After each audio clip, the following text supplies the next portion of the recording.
My son, my only child, stood in the kitchen that my late husband and I had poured our life into, looked me right in the eye, and told me I was just an extra mouth to feed.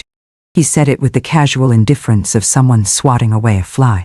That single, careless sentence was the spark that ignited a forest fire in my soul.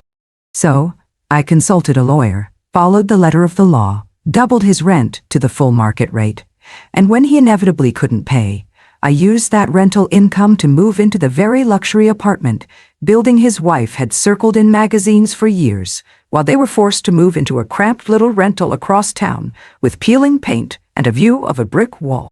Hi everyone. I'm Grandma Carol. I'm 71 years old, and I am speaking to you today from my home. I call it The Perch. It's a lovely little apartment on the 14th floor, here in downtown Portland. At night, the city spreads out beneath me like a carpet of fallen stars. It's beautiful. It's quiet.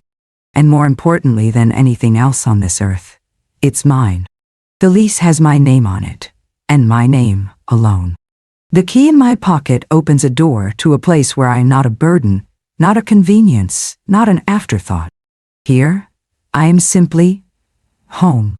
This story, the one I am about to tell you, is about how I lost myself for 5 long years, and how I finally, painstakingly, clawed my way back. It's a story I have kept locked away in the darkest, dustiest corner of my heart, wrapped in a thick, suffocating blanket of shame and profound embarrassment.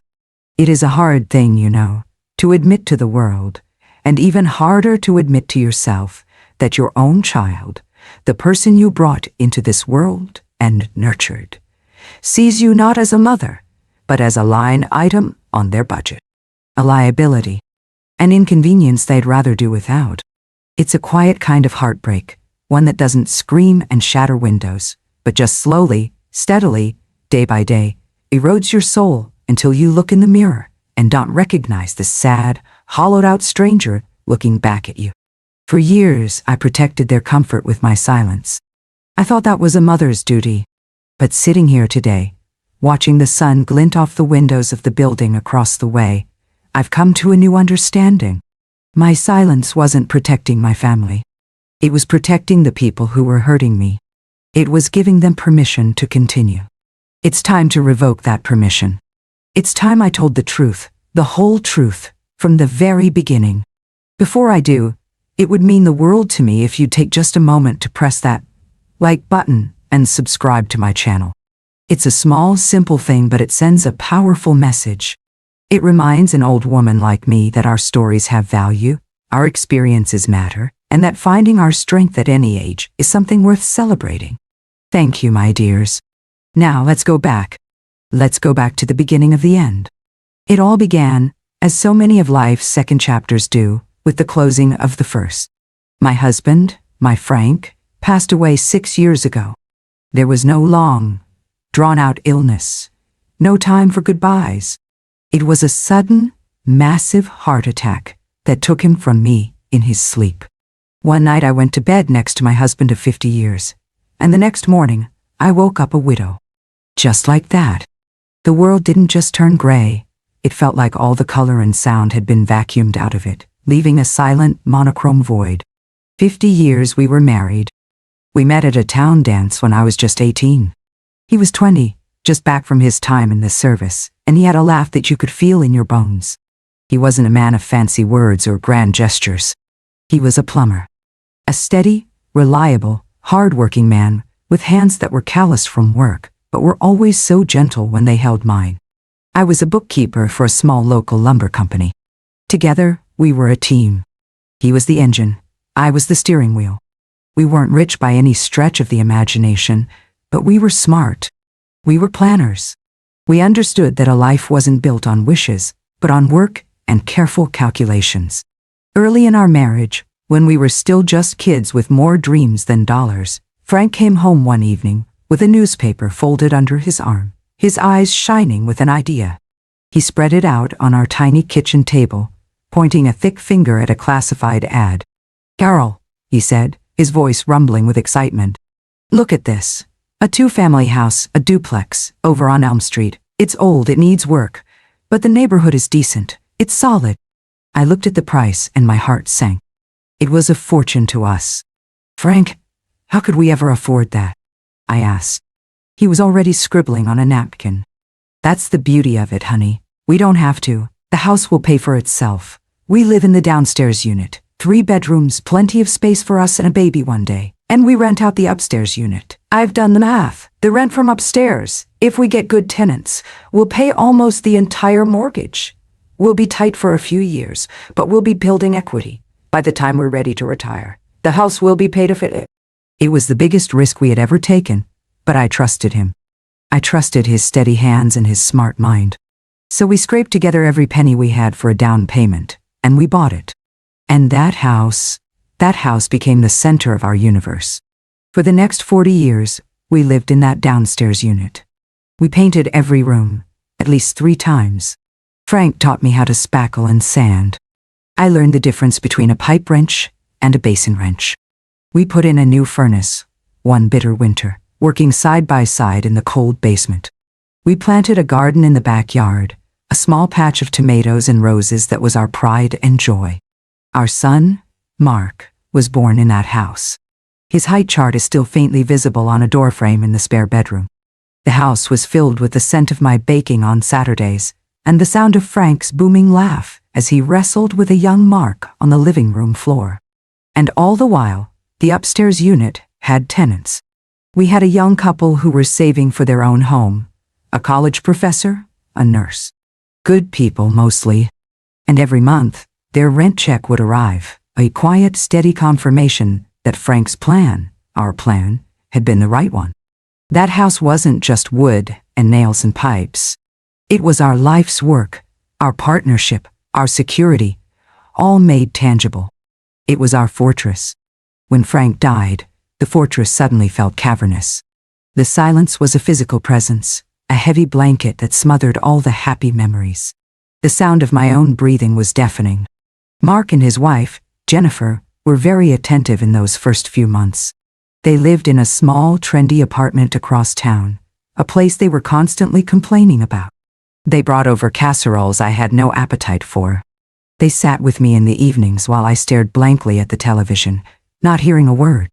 Mark was a decent man, I thought then. He had his father's kindness, but none of his backbone. He was a graphic designer, a creative soul who was easily swayed by his much more ambitious wife, Jennifer. Jennifer, she was a force of nature, pretty sharp, with a smile that never quite reached her eyes. She worked in marketing, and she was always talking about brands, about appearances, about moving up. She was a woman who always seemed to want more than they had, her eyes constantly scanning the horizon for the next best thing, the bigger, shinier prize. I remember when they first started dating, she came to the house for dinner. She looked around our comfortable but modest living room and said, "Oh, this is so cozy, a real family home. You know, a property like this in this neighborhood must be worth a fortune now." It was an odd comment, I thought at the time. Not a compliment on the home, but an appraisal of the asset. A red flag I didn't recognize. About 6 months after Frank's funeral, they sat me down in my living room. It felt like a formal meeting. An intervention. "Mom," Mark began, fidgeting with his hands, never quite making eye contact. He always looked to Jennifer for his cues. Jennifer placed her cool, manicured hand on my arm, her expression a perfect mask of loving concern. "We're so worried about you, Carol, all alone in this big place. It's just not good for you. We lie awake at night thinking about you here by yourself." "We've been talking," Jennifer continued, her voice smooth and persuasive as a television commercial. "And we had an idea. The tenants upstairs, the Johnsons, their lease is up at the end of the month. They're moving to California. The timing is just perfect. It feels like a sign." I looked at her, confused. "A sign for what? Why don't we move in?" she said, her eyes wide and sincere. "We could get out of our cramped, overpriced apartment, and we could be right here, close by, to help you out. We could take care of the yard work, shovel the snow in the winter, help with groceries. We'd be a family, all under one roof again. We could look after you." The proposition, in my fog of grief, felt like a lifeline. The thought of not being so crushingly alone anymore was a comfort so profound it brought tears to my eyes. The thought of having my son, my only family, right upstairs, their footsteps a comforting presence above me. It felt like the house would be a home again. And of course we'll pay rent, Mark added quickly, as if remembering a line he was supposed to say. But maybe, a bit of a family discount? Since we'll be helping out with the upkeep and everything, it only seems fair. Oh, don't be silly, I said, wiping my eyes, a genuine smile on my face for the first time in months. Of course, a family rate, whatever you think is fair. In my grief-stricken mind, it was the perfect solution. I wasn't losing a tenant and a source of income. I was gaining my family. I was so grateful, so relieved. I was so wrong. The first year was an adjustment. They moved in with a great deal of noise and excitement. Jennifer immediately started talking about renovations. These kitchen cabinets are so dated, Carol. A coat of white paint would do wonders, she'd say, running a critical finger over the solid oak cabinets Frank had installed himself. I bit my tongue and smiled. It was nice to hear footsteps and life in the house again. They paid rent for the first few months. It was, as discussed, a family rate, about half of what the previous tenants had paid. I told myself it was fine. They were, after all, mowing the lawn and taking out the heavy trash cans for me. It was a trade-off. But the scales were already tipping. I just refused to acknowledge it. The slow, creeping erosion of my life had begun, and I was too lonely to notice.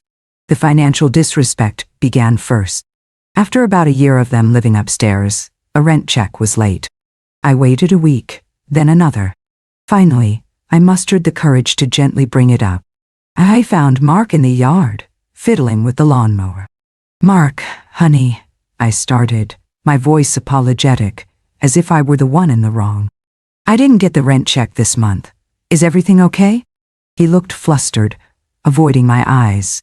"Oh, Mom, I'm so sorry. I meant to tell you. My car needed a new transmission. It was a huge bill. Things have been really tight. And Jennifer and I did fix that leaky faucet in our bathroom last month. We just figured it kind of evened out for this month." I was taken aback. A faucet repair, a job Frank would have done in 20 minutes with a $5 washer versus a month's rent. The logic was so skewed, so self-serving, it took my breath away. But I didn't want to cause conflict. The peace in the house felt so fragile. "Okay, honey," I said, my voice barely a whisper, "just try to catch up next month." But next month never came. The next month, the excuse was a dental bill for Jennifer. The month after that, it was credit card debt they were trying to pay down.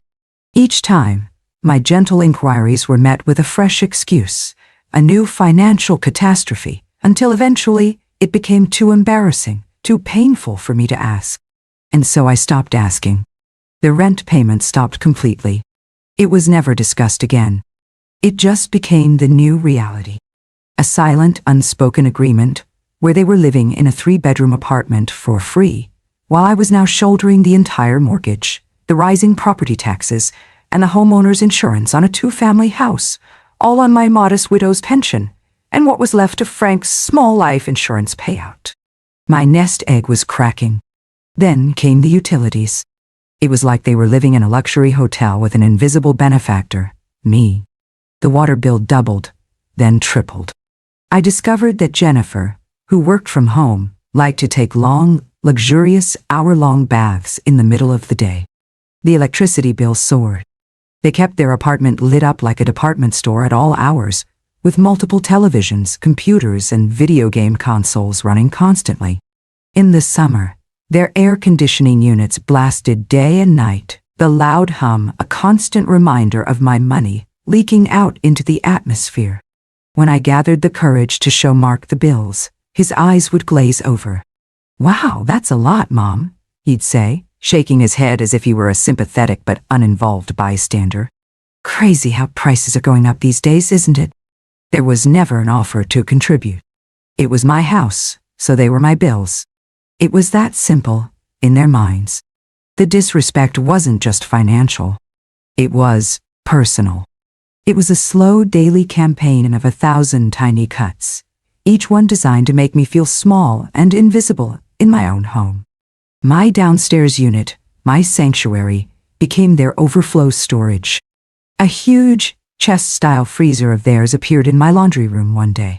I came home from the store to find 2 delivery men installing it. "Oh, Mom, isn't it great?" Jennifer called down the stairs. "It was on a huge sale. Now we can buy meat in bulk, just for a bit, until we figure out where to put it. You don't mind, do you?" It never left. My car, which I now rarely drove out of fear of the gas prices, became their de facto second vehicle. I'd go out for a doctor's appointment and find the gas tank on empty, the driver's seat pushed all the way back for Mark's long legs, and a collection of their coffee cups and fast food wrappers on the passenger seat. There was never a thank you, never an offer to chip in for gas or an oil change. It was just there, a resource for their use. My life was a resource for their use. I became a ghost in my own life, a spectator. They would have friends over for loud backyard barbecues every sunny weekend. The smoke from their grill would waft into my windows, the music thumping through my floorboards late into the night. I would sit alone in my living room, smelling the food I wasn't eating, hearing the laughter I wasn't a part of, and I was never once invited to join them. Not once. If I happened to walk through the yard to get the mail, Jennifer would give me a bright, breezy, dismissive wave. "Hi, Carol," she'd call out, as if I were a distant, slightly eccentric neighbor, not the woman who owned the ground she was standing on, the woman whose life savings made her party possible. Her voice on the phone would drift down from her open window in the summer. I wasn't trying to eavesdrop, but our lives were so intertwined, it was impossible not to hear. "No, we can't go away this weekend," I heard her tell a friend one afternoon, her voice a long, dramatic sigh. "We have to stay home and, check on Mark's mom. It's a big responsibility. It's a lot. But what can you do? Family is family."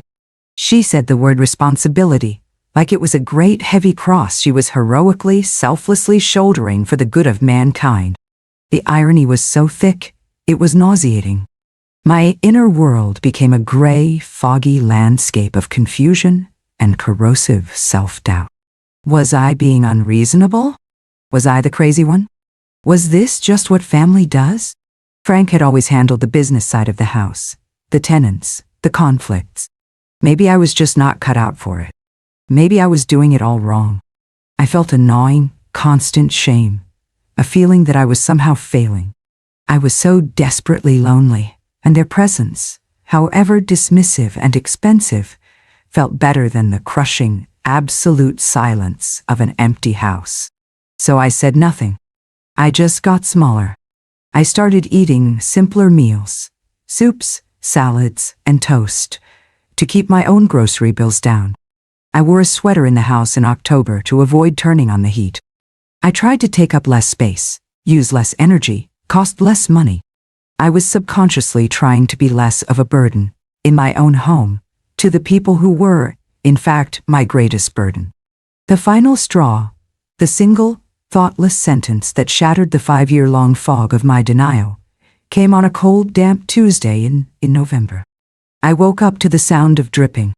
A pipe, one of the old copper ones deep in the wall between the 2 units, had finally given up the ghost.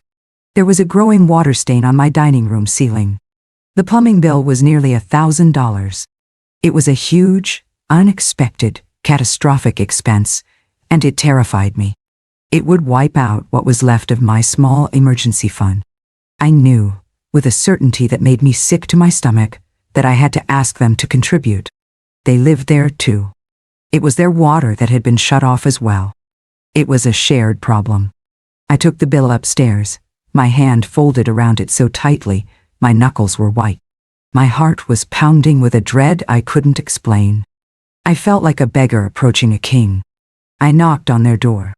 Jennifer answered, holding her phone to her ear, and she gave me an annoyed hold on a minute look before finishing her call. Mark was on their new, expensive-looking leather sofa, a video game controller in his hands, his eyes glued to the giant television on the wall. "What's up, Mom?" he asked, not taking his eyes off the screen. I held out the bill, my hand trembling slightly. "Mark, Jennifer," I started, my voice thin and reedy. "The plumber was here. A pipe burst in the wall. The bill it's very large. I was hoping maybe you could help pay for half." Jennifer finally got off her phone and took the bill from my hand, glancing at it as if it were a piece of garbage. Her lip curled in distaste. Mark didn't even look up. $1,000? Jennifer said, her voice dripping with indignation, as if I had personally insulted her. "Carol, we can't afford that right now. We just bought this couch. But you live here," I stammered, feeling my face flush with heat. "It's a house repair, a major one. It affects you too." That's when Mark finally paused his game. He turned his head and looked at me. There was no sympathy in his eyes. There was no concern. Only pure, unadulterated irritation. "Mom," he said, his voice flat and cold as a stone. "We moved in here to help you, to keep you from being lonely. We didn't realize we were also expected to pay for an extra mouth to feed." An extra mouth to feed. The words hung in the air between us, sharp and glittering and deadly, like shards of glass. He said it so casually, so thoughtlessly, as if it were the most obvious truth in the world. In his mind, in their shared, twisted reality, I was the freeloader. I was the charity case. I was the extra mouth, eating up resources in the house that my husband and I had paid for, with 40 years of our sweat and sacrifice. The house that was paying for his video games and his wife's expensive couch. I didn't say another word. I couldn't. My throat had closed up. I just took the bill from Jennifer's unresisting hand, turned around, my back straight, and walked back down the stairs to my own apartment. I closed the door behind me, the lock clicking softly into place, and I leaned against it, the invoice crinkling in my fist. The fog didn't just lift. It was incinerated by a blast of pure, cold, righteous anger. The lonely, grieving widow disappeared. The confused, accommodating mother vanished. In her place stood a woman I hadn't seen in a very long time. Carol, the bookkeeper. Carol, Frank's partner, Daiji. Carol, the landlady, Datko. And she was furious. I stood there, leaning against my own front door, for what must have been 10 minutes. I didn't move. I just breathed. In and out. And with every breath, the rage grew. It was a clean fire, burning away all the shame, all the guilt, all the confusion that had plagued me for 5 years. I finally sat down at my kitchen table, the one Frank and I had bought at a second-hand store 40 years ago, and refinished ourselves, and I cried. But these weren't the weak, helpless tears of a victim. They were tears of pure, unadulterated rage. Rage at them for their breathtaking cruelty and their staggering entitlement. And an even deeper rage at myself for letting it happen, for letting my grief and my desperate fear of being alone make me so blind, so weak, so willing to be erased. When the tears finally stopped, a strange and wonderful calm settled over me. A cold, clear, diamond-hard purpose. The awakening was absolute. The war was over because I was finished fighting a battle I didn't know I was in. This was now a business transaction. I was done being a ghost. I was done being a doormat. I was done being an extra mouth. I was the owner of this property, and it was time I started acting like it. My action was not a screaming match up the stairs. My revenge would not be emotional and messy. It would be quiet. It would be methodical. It would be legal. It would be business. The next morning, I woke up before dawn. I made a pot of coffee, and I went to Frank's old desk in the spare bedroom. It was cluttered with my things now, but in the bottom drawer was a file cabinet he had kept meticulously. I opened the drawer labeled House, and there it was, a thick folder containing every legal document related to our duplex. The original deed, the mortgage papers, stamped paid in full in big red letters, a day we had celebrated with a bottle of cheap champagne. And, most importantly, the original lease agreement from our very first tenants, 40 years ago. I found the copies of every lease we had ever used since. I spent the entire morning reading, cross-referencing, reacquainting myself with the language of deposits, of responsibilities, of legal notices. Then, I went to the public library. I didn't go to the fiction section. I went to the reference desk. I spent the entire day there, not reading novels, but researching current landlord-tenant laws in the state of Oregon. I read about proper notice periods for rent increases. I read about the legal requirements for a month-to-month tenancy. I read about the legal eviction process. I took pages and pages of notes in a spiral notebook. I was no longer a sad mother. I was a researcher, a strategist, gathering my ammunition. My next call was to a real estate agent, a sharp, professional woman named Diane, who I knew slightly from my old neighborhood. I didn't ask her to sell the house. I asked her for a professional service, a current market rate rental assessment for the upstairs unit. 3 bedrooms, 2 baths, dedicated parking. In that neighborhood, she said over the phone, the sound of her typing in the background. With the way rents have gone up, you could easily get $2,400 a month for that, Carol. Maybe even $25 if the kitchen is updated. $2,400.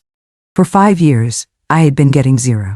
In fact, doing some quick math, I realized I had been actively subsidizing their lives to the tune of over $150,000 in lost rent and unpaid utilities. The anger hardened into a diamond-hard resolve. This was not about family anymore. This was about justice. The final, most important call was to a lawyer. I found one in the phone book who specialized in property law. I made an appointment for the next day.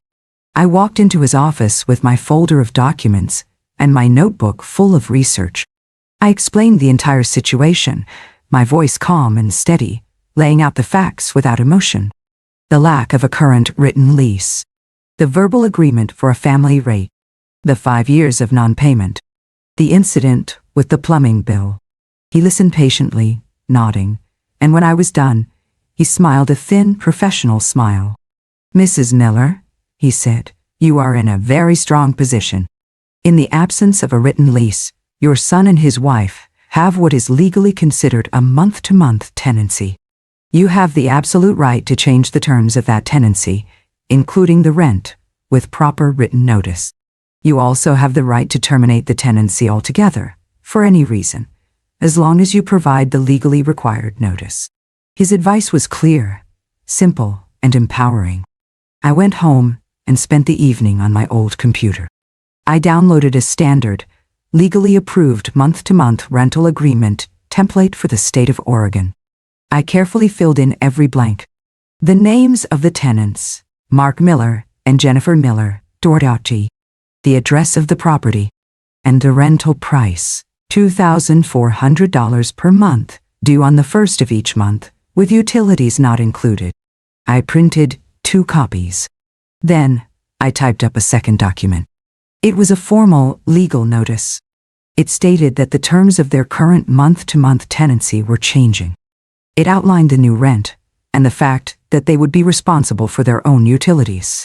And it stated that if the new lease was not signed, and the first month's rent of $2,400 and a security deposit of $2,400 were not paid in full within 60 days, this notice would serve as a formal, legally binding request to vacate the premises. It was all legal. It was all by the book. It was all completely unassailable. I put both documents, crisp and official-looking, into a large manila envelope. I walked up the stairs. I knocked on their door.